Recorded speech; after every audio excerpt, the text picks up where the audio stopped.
Bu günləri sizə balans haqqında danışacağım, balans aparatı haqqında. Balans eləmək üçün, düzgün balans eləmək üçün bizə ilk öncə bundan lazımdır. Bu 4 deşik, 5 deşik və 6 deşik olur. Bunu diskinin diametrinə uyğun ölçürük. Ölçəndən sonra bunu götürürük və bağlayırıq aparata.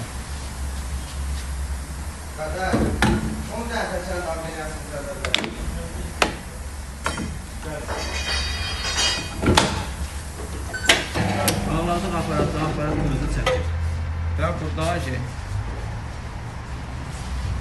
yendir qaparımız. Və balans aparatı özü avtomatik bağladıq. Aparat özü təkərin ölçüsünü lazerlər vasitəsilə ölçür. Təkərin ölçüsünü, diametrini götürəcək. Və aparat ölçdükdən sonra görsüz lazerlər ölçür təkərin ölçülərini.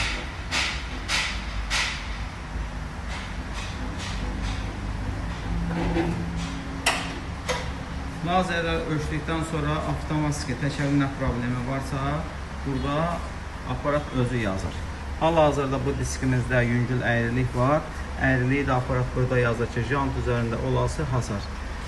Plus burada balansına baxırıq. Göstərir ki, 5-in 10 qrama balansı var. 5-in 10 qrama balansında lazer vasitəsilə lazer təyin edir ki, balansı hara vurmaq lazımdır. Siz nöqtə atış göstərir ki, balansı hara vurmaq lazımdır. Bir də burada belə bir şey var ki, burada diskinin balanslarını bölür.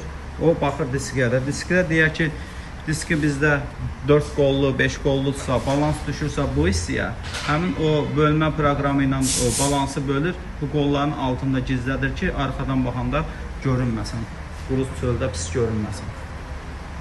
Misal üçün, bölürük, 5 tipo diskidir, 5 dənəyə.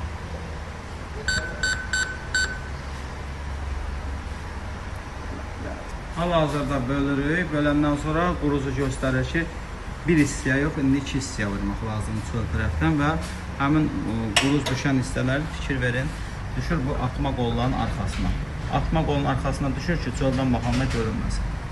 Quruzlarını yapışdırandan sonra özü avtomatik ölçür diskinin diametrini 9'dur, 18'lik disk. Diskinin eni 9'dur, diametri 18'dir. Yəni əllə ölçməyə ehtiyac yoxdur.